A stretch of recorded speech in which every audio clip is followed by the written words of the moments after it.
The first time we ever got a DLC sniper in Call of Duty, it was the largely forgotten Maverick A2 in Ghosts. But since then, DLC snipers have become a staple of the series. There's always a lot of hype going around the community when a new one is confirmed to be coming out. Welcome to the channel, everybody. Jimmy, your Chaos. More importantly, welcome back to the ranking series. It's been a while since we did one of these giant ranking videos, and I don't know who asked for this, but I know there was plenty of people that did, and I don't think we've done it before. And if we have done it before, it's been several years. Today, we're ranking all 32 DLC snipers from COD history, worst to the absolute best. You let me know in the comments what you think the best and worst DLC sniper in the franchise is. Drop a like, and remember, I read every single comment on every single video, starting with dead last. The Dragoon in Black Ops 3. No shock. Not only is the Dragoon the worst DLC sniper in COD history, it's also one of the worst snipers, period.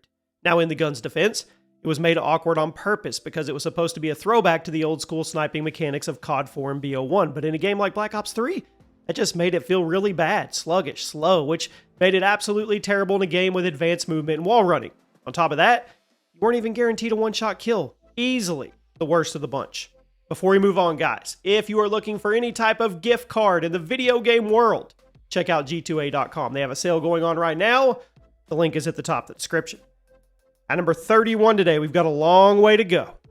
The RSA Interdiction in Black Ops 3. Another disappointing addition to the BO3 supply drops. It was a bolt-action sniper. It was intended to be the quickscoper's best friend because of the addition of aim assist, but even though it was easy to hit shots, it was a lot harder to actually score kills. I mean, the damage profile was pathetic. The gun was a hit marker machine. It was absolutely not what you wanted from a bolt-action sniper, especially when it had to go toe-to-toe with the Locust. I mean, when the Locust was right there in your inventory by default, there is zero reason to ever try to unlock the RSA Interdiction, which was annoying because it was a supply drop weapon. At number 30, the Tech AMR in Modern Warfare the Reboot. It's supposed to be the new universe's version of the Barrett 50 cal, but it did not live up to the legacy. It was bulky. It was slow. It was almost impossible to use without camping in ground war, which wasn't very fun.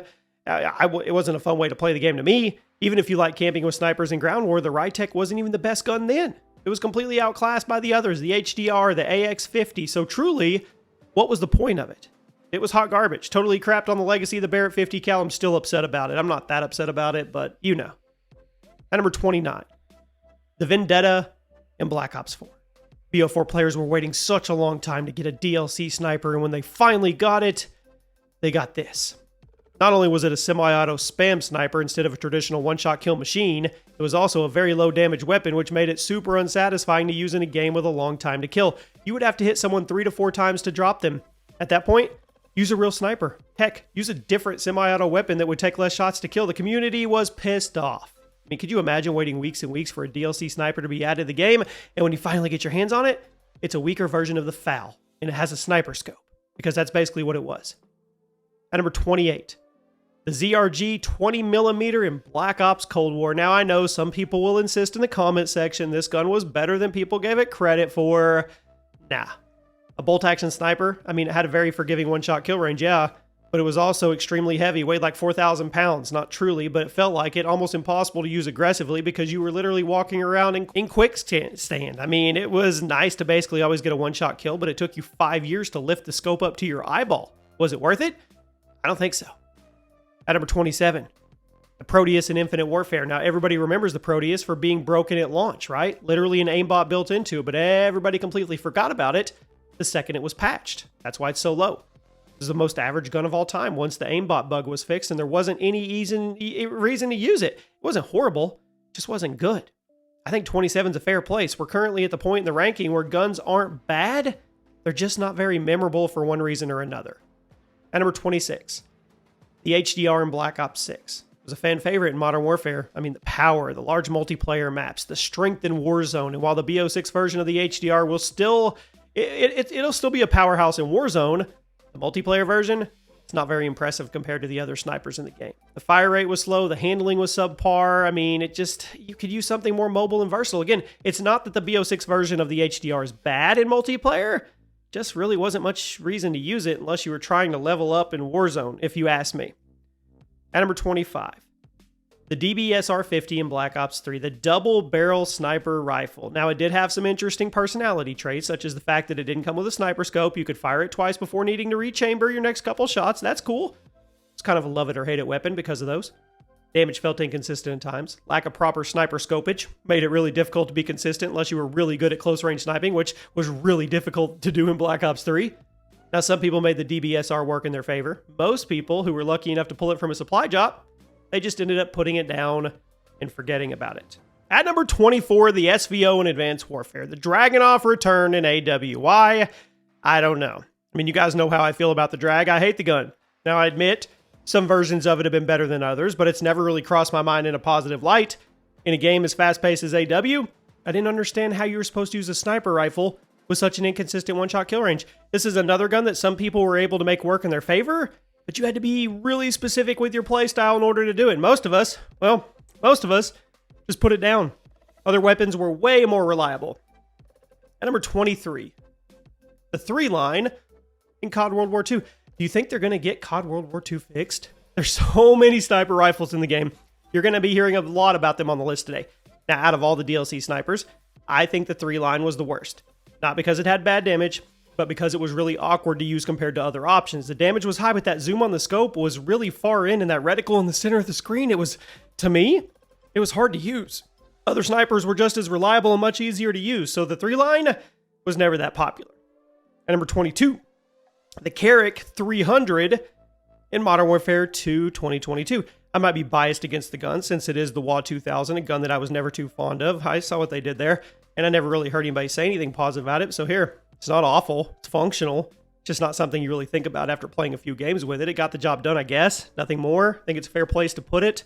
Not gonna lie, may have never even used this gun, so I'm probably not the one to be ranking it, but I gotta put it somewhere.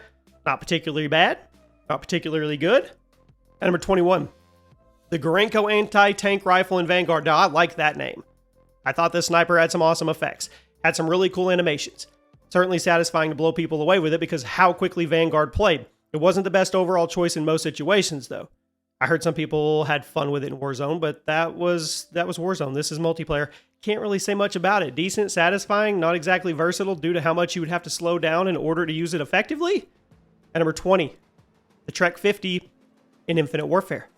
Sniping was difficult in Infinite Warfare because of the vertical movement. It was hard. I mean, and how slow the sniping mechanics were. But if you were going to be sniping, you at least want to have a guaranteed one-shot kill.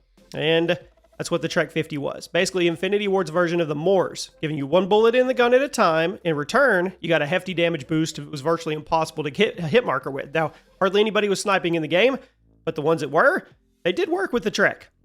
At number 19, the Maverick A2 in Ghost. Most of you probably forgot this gun existed until I mentioned it at the beginning of the video. With how quick the time to kill was in Ghost, it's kind of hard to justify taking a sniper into battle unless you're either camping at a vantage point or quick scoping with the USR.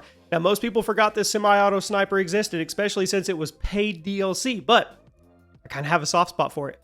The damage was a little inconsistent, but it did have a built-in suppressor to keep you off the radar. The magazine was a little small, fire rate a little low, but if you played to its strengths, it treated you pretty good. It was basically the WA 2000, but with a built-in suppressor and quicker handling, and I'm okay with it. I mean, I just crapped on the WA 2000, but I'm okay with it. It's not everybody's cup of tea, but I'm weirdly nostalgic for it.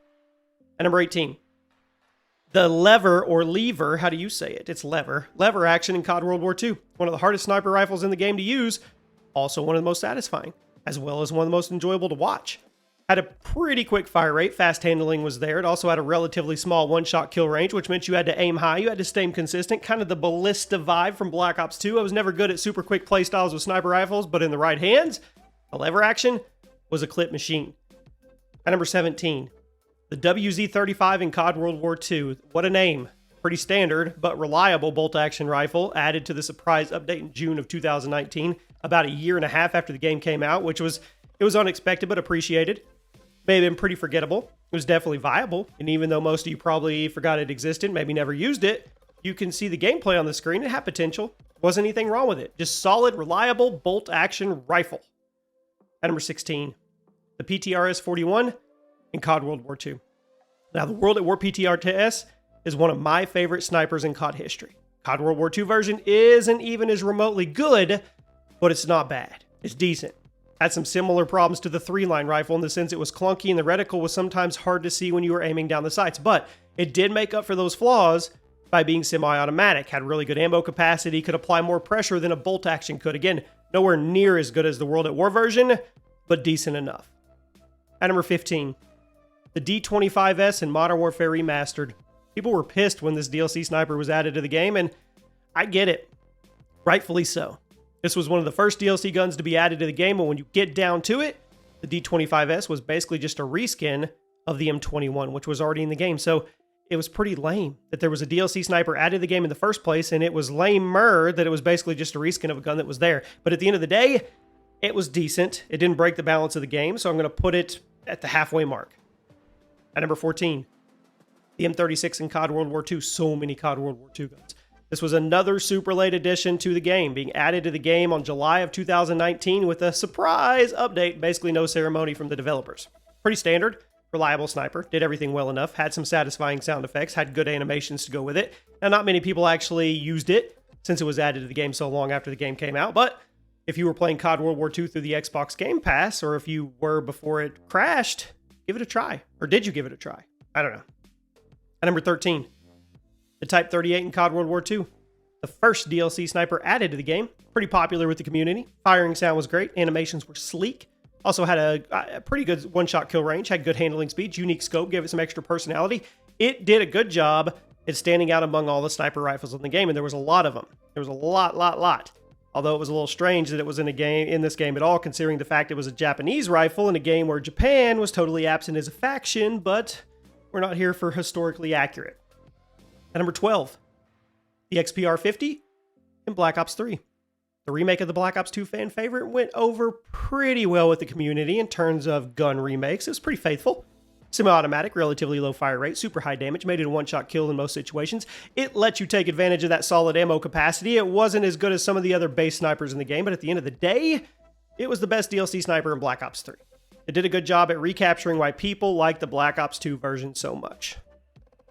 At number 11, Delisle in COD World War II, did I say that right? Is the S silent? Pretty unique idea for a sniper rifle, especially in a World War II game. It was a bolt-action sniper, quick handling, fast fire rate, built-in suppressor. The catch was, it was a one-shot kill range of, let's just call it small. You had to be really consistent, but if you could stay consistent, you could go on some pretty stealthy killing sprees. It wasn't as forgiving if you didn't aim high and you got a hit marker. It would probably blow your cover, but if you did stay consistent, it was cool. I mean, it was cool. Since we're talking about suppressed snipers, at number 10, the SDK 9mm in COD World War II. I mean, basically just the gun we just talked about in a different body. Suppressed bolt action, quick handling, big magazine, small one-shot kill range, had to be precise in order to take full advantage of its all great capabilities, same as the other one. Now, not entirely sure what the exact differences are between these two suppressed snipers, and even some in the community who insist they were just reskins of each other, but a lot of people liked them. They had passionate following, so here they are back to back. At number 9, the AMR Mod 4 in Black Ops 6. Yet another example of the Barrett 50 cal getting remade under a different name, but unlike the Rytec, the AMR was good. It was powerful. It did a good job at recapturing the greatness of the iconic rifle. The AMR Mod 4 was a semi-auto, very generous one-shot kill range. I mean, the reload animation was slow, yes, but man, you got a ton out of it before you had to swap the magazine for a new one. In a game as fast-paced as BO6, it had potential, and you could kit it out, of course. At number 8, Swiss K31 in Black Ops Cold War. Now, the sniping in Cold War was a little inconsistent due to how frequently it was getting patched, but the Swiss was a fan favorite from start to now. There's no finish. Much lighter than most of the other snipers in the game, pretty quick fire rate, relatively small one-shot kill range. It required you to get good. You had to practice to hit your headshots. You had to practice to snap on those targets. But if you did, your hard work paid off. The movement map design in Cold War really complemented a sniper rifle like this. It kind of reminded me of the Black Ops 2 Ballista, which is probably why it resonated so well with a lot of snipers. You could use it more traditionally, but it was also best used aggressively. Speaking of aggressive, Locust, Black Ops 4. Fan favorite in Black Ops 3. Now, the Black Ops 4 version wasn't quite as good. It was still really good. Absolutely one of the best DLC snipers ever. Bolt action, quick handling, big magazine, didn't sway much when you aimed down the sights, and the one-shot kill range was huge. Even in a game like Black Ops 4, where everybody had so much health, it worked. It was super fun to use. It was extremely strong. It wasn't quite as good as the original, but a great follow-up. At number 6, The FJX Imperium in Modern Warfare 2 2022. Speaking of living up to the hype, living up to the legacies. This was the Modern Warfare 2 remake of the Intervention. Expectations were through the roof. The FJX wasn't quite as smooth or reliable as the original, but it's still one of the best snipers in the game, and even though there wasn't a lot of aggressive sniper players in Modern Warfare 2, there's a lot of clips getting hit with this thing, just like the good old days. Plus, when Modern Warfare 3 came around and carried all of Modern Warfare 2 weapons over, it got a whole new lease on life. Faster movement, better map design, it was good. Now we arrive at the top 5, the best of the best. The Moors in Modern Warfare 3 2023. It's a lot of sniper remakes right now. It was introduced in Advanced Warfare as a launch weapon, later brought back as DLC in MW3, where it was arguably even better than it was in 2014 due to the boots on the ground gameplay making it easier to hit your shots. Single shot rifle, virtually always kill with one bullet to make up for the low fire rate. There were so many attachments you could put on this thing. It was insane. I'm not entirely clear how this version of the Moors exists alongside the Advanced Warfare version in terms of franchise lore, but it was a really good gun. At number 4, the Victus XMR in Modern Warfare 2 2022. This is the Modern Warfare's universe's equivalent of the iconic AW50 rifle, so it looks and it sounds great. The Victus, it was awesome. It was much like the FJX, strong following both in Modern Warfare 2 as a DLC weapon and in Modern Warfare 3 as a carryover choice. If you ever wanted to feel like a Counter-Strike legend while playing Call of Duty, this is as close as you're going to get.